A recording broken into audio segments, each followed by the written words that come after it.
So if you haven't heard about the man, the myth, the absolute fucking legend, the mad lad, Lord Miles, then, well, you've probably been missing out on one of the greatest stories ever told in the past year. And if for whatever reason you don't know who Lord Miles is, well, let me elaborate for you real quick, because this man is nothing short of a badass. So Lord Miles is a participant and enjoyer of extreme tourism, or even shock tourism, depending on what label you want to best apply to him. In some cases, like even Mudahar's video, I've heard it called dark tourism. It's a form of traveling and exploration where you willingly put yourself in dangerous situations or go travel to dangerous locations to just enjoy the thrill of it all. And well, Miles is actually no stranger to any of this because he's done some very insane shit in the past couple of years. Let me show you just how insane this man is. Miles has traveled to Snake Island, one of the most dangerous places on Earth due to its insanely dense snake population. Keep in mind,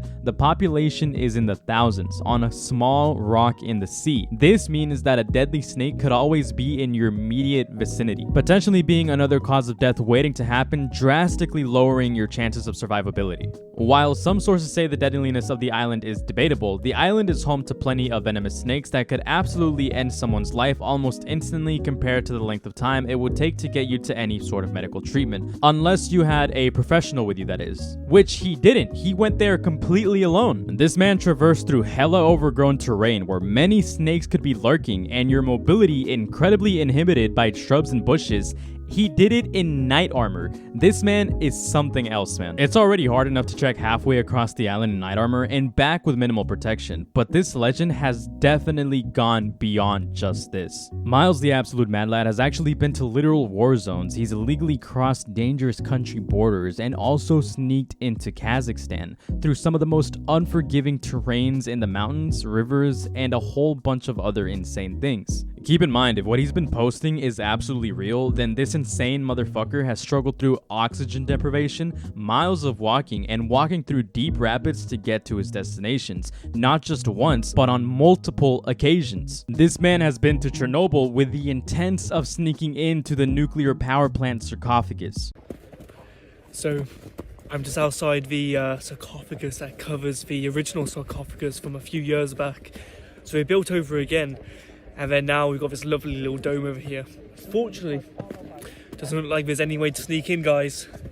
Let's go a little bit closer, just a little bit. You know what they say about bravery and foolishness? They are not mutually exclusive. They go hand in hand. But I swear this man has some balls of steel and is more than foolish enough to go to places where he doesn't belong. But that's probably the best part about him, as he has been producing some insane content for everyone. Look, let me show you how much more insane this dude can get. During COVID, the only place that didn't require a vaccine mandate to travel to was Afghanistan. But Miles thirsted for adventure. And in his thirst for adventure, he claims to have forged documents and traveled to Afghanistan on a whim, as it was the only place he could travel to at the time. Why? To meet a gun runner wanted by the USA for over 5 years now. And he literally did it just because. Hey everyone, it's Lord Miles here. I'm in Afghanistan on forged documents going to meet a black market gun runner who was previously wanted by the US for 5 years. I'm also going to hang out with the Taliban. Now, you may ask, why am I in Afghanistan? Well, that's a really good question. During COVID lockdowns, Afghanistan was the only country open without a vaccine mandate, so I just went. Miles went to a gun market to discover that American weapons, amongst many other accessories and forms of equipment and firearms, were being sold for literally pennies on the dime. It's truly some insightful documentary type content, and I absolutely love it. How much is it? 20,000. 20,000 or $20? No, 20,000. Oh, 20,000, $200. I was about to say, $200 for that. Got some nice scopes. Wow. In the US, these myself are hundreds. Insane. How much is this? 14,000. 14,000, so $140 for this. And how much for the ammo? It's 10. 10 for a magazine? Yeah. It's not cheap by Afghan standards, by American standards it's very cheap. It takes me back to old Animal Planet shows or even History Channel mockumentaries. In fact, in this trip, he even ends up meeting with some members of what he calls the Afghan Mafia and even a member of the Taliban that he referenced earlier in that video. The intent? Just to shoot some guns and shoot the piss. Literally. So we got someone from the Taliban over here. We've also got someone from the local mafia. Lovely people. And we're going to shoot some weapons. This is your prize right here. One in the chamber ready? Yeah. Thank you. Oh, be careful. Do it on. Be careful. I mean, Yeah. Firing. Fine. Yeah. Yeah, be careful. Not gonna lie though, carrying a gun around these people and swinging it around like that would personally make me nervous as hell, because I could turn around incorrectly and I'd probably be lit up like a Christmas tree instantaneously. I would be Swiss cheese. So Miles has some different type of nerves, for real. I mean, he even asks to shoot the gun again like an eager child. I know it sounds like I'm being condescending, but my respect and astonishment for this guy is definitely high up there. This would not be his first or last trip with the Taliban, however, as he has visited Afghanistan multiple times. Around August 2021, Miles was traveling through Afghanistan and ran into some major issues in regards to being able to leave the country safely. The country was going through some conflicts, and his ability to leave the country was extremely limited. Around this time, the Taliban was running through and taking over, to be blunt and not so thorough, and the availability of any flight or way to leave the country was obviously being limited by Taliban control. So Miles was essentially stuck hiding his way through Afghanistan, trying to find anyone who could help him leave, as the military was extracted and British embassy was closed. Unfortunately, there were no real options for him, so he had to tough it out until he was given an emergency evacuation. So in this case, he did get out. But around 6 or 7 months ago, more so 7 months ago, Miles went missing, as it was reported that Miles had been missing. So that entire situation and his opportunity ended up being squandered. He went missing in Afghanistan, and it was largely speculated whether he was kidnapped, detained, or disappeared on his own volition. When you look at his Twitter around this time, his last posts made by him were around February. Okay, so just to give a little bit more accurate information, depending on how accurate this actually is, we have this article here by Dexerto. So Miles was actually in Taliban custody for about 8 months. It says right here that Routledge, Routledge, depending on how you want to pronounce it, along with 2 UK citizens, was taken into custody by the Taliban's General Directorate of Intelligence, GDI, in Afghanistan in January 2023.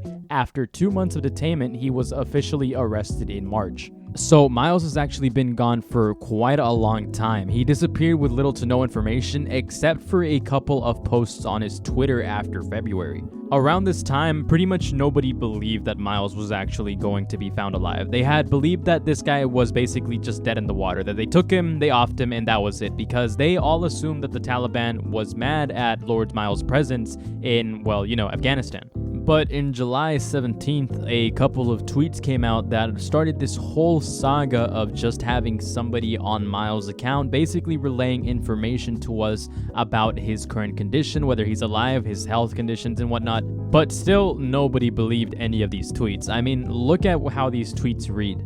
Next tweet in a week or two, we will tell everyone further info. Miles does not know about these tweets, but we feel responsible to tell the world he's alright and carrying on the British adventurer spirit. At this point, everyone thought that they snuffed him, that they killed him, that they got rid of him, and that they hired somebody to play pretend on Miles' account to give everybody false hope that he was dead before they inevitably heard bad news. And then not too long after, also on July 17, there was this tweet saying, "This is a friend of Lord Miles to give an update. 4 months in Taliban custody. He's treated very well, has several servants, loads of movies on his laptop, goes on picnics and has tea with the Taliban cabinet gov. He still loves Afghanistan." And then we see here a picture of Miles holding up a thumbs up, just relaxing with a couple of Taliban members apparently. After this, updates slowed down all the way till September, but it was just a bunch of retweets and reposts saying that other people have received photo confirmation, such as people like Count Dankula, to basically prove that Miles was actually alive. So many people were saying that he was alive and they saw irrefutable proof that he was, but a lot of people still had their doubts. As a matter of fact, around here this month in October, on October 4th, we started seeing more tweets that sort of raised some questions. We see this tweet here of this screenshot saying, "Wife of seriously ill British charity medic Kevin Cornwell, 53, taken prisoner by the Taliban for almost 8 months, fears her husband could die if he is not released soon as he reveals horrendous living conditions." So correct me if I'm wrong for anyone that's significantly more knowledgeable than I am, but in this situation, I'm pretty sure Kevin Cornwell was one of the 3 people that was taken into custody along with Miles. So this raised more questions on whether these guys who took over Miles' account were actually lying upon Miles' conditions, whether he was actually doing well, whether what they were claiming was actually true, because for a long time they've been claiming that Miles was actually in a very comfortable position for the period that he's been detained. Obviously, this article right here didn't fly because the account also said that truth is that the 2 other British men in Taliban prison are life-threatening ill. Kevin will need dialysis for the rest of his life. If one of his already struggling kidney fails, he dies. The British government are doing nothing to help these men. We strongly urge Kevin's wife or a family member to contact us on Twitter. At this point, who knows if they were just trying to deflect guilt or trying to save face, because obviously this isn't a good look. These guys have been claiming that Miles was fine for months now, but this article comes up and all of a sudden everything turns on its head. So everybody was really concerned at this point, and nobody believed that Miles was alive. Everybody had definitively given up hope on him.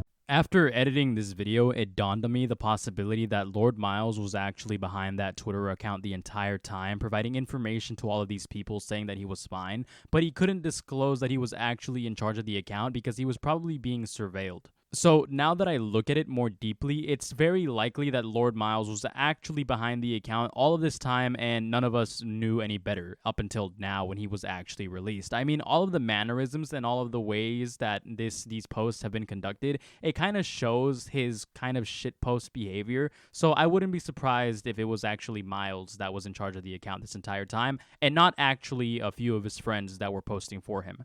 Come to think of it, there's a high chance and probability that Miles himself probably gave somebody else access to his account, or he himself was DMing these YouTubers and iconic people to let them know that he was in fact okay, and him providing pictures of himself on a regular basis to show everybody that he was doing fine. That's most likely the situation here, in my opinion.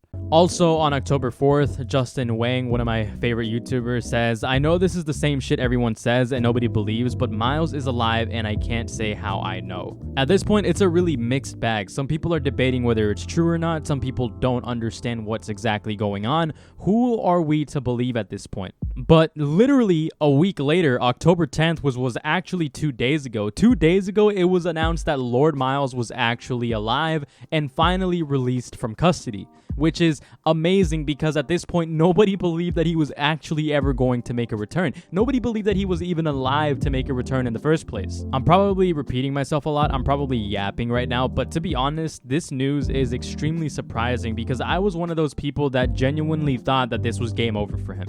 I've been following this story for about a while now, so to hear that all of this actually developed in a positive way is amazing because he's not the only person that was released, but so were the other 2 British men that were in custody with him. So now, after it was announced that he's been released, for the next couple of days, Lord Miles actually decided to post photos of what he saw and what he was witnessing over there while in custody. He also posted photos of himself doing fine and hanging around with a couple of the Taliban members that had actually arrested him, and he claims that these people actually committed themselves to being servants to serve him while he was in custody. And this tweet, we see him right here with a watermark saying, "Journalists, pay me for this image or fuck off," and it repeats itself like 4 times. And then on the post itself, he says that the Taliban guest house had stayed for 8 months, not a jail, had 8+ Taliban guards who devoted themselves to being our servants. Anything we needed, they got. Very kind of them. Often played games with them or watched movies. So to him, he's been having a grand old time. In fact, he actually says that he wanted to go back to Afghanistan once again. And then we see this picture he posted saying, "I've kindly been offered a Taliban escorted trip to Tora Bora in Afghanistan. These are caves where bin Laden hid out, so I can make a YouTube video," absolutely saying yes. Then also right here on his pinned tweet on October 10th, he says, "8 months in Taliban intelligence custody, best adventure I've had yet. All the previous tweets are true. Best mates with many top commanders after numerous picnics. Lovely lads treated me as a guest. I will be returning to Kabul next month." And then we see him here taking a picture with all of these people, just having a grand old time. He looks happy as ever, but to be honest, this is the life he lives for. Although what he's doing right now may be considered stupid or foolish by a bunch of people, including myself, what he's doing is actually undeniably based. I'm not going to agree to his promotion of the Taliban being a peaceful, friendly people because historically they're not. That's just a bunch of propaganda.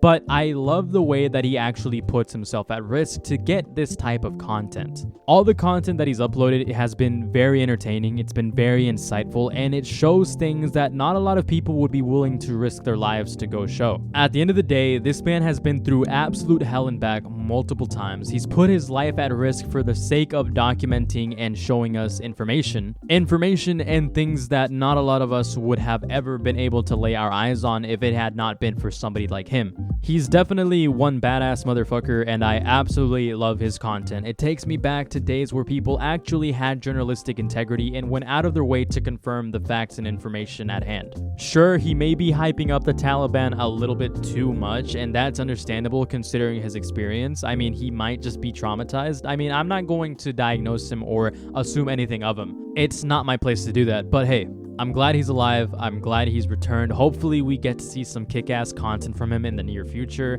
And yeah, that's all I got for today. I just wanted to, give this brief little presentation of who Lord Miles is, and also explain this long series of events and how we've been awaiting for his safe return. It is quite literally the return of the king. Thanks for watching, everybody. I hope you all enjoyed the video. I love you all, and as always, later.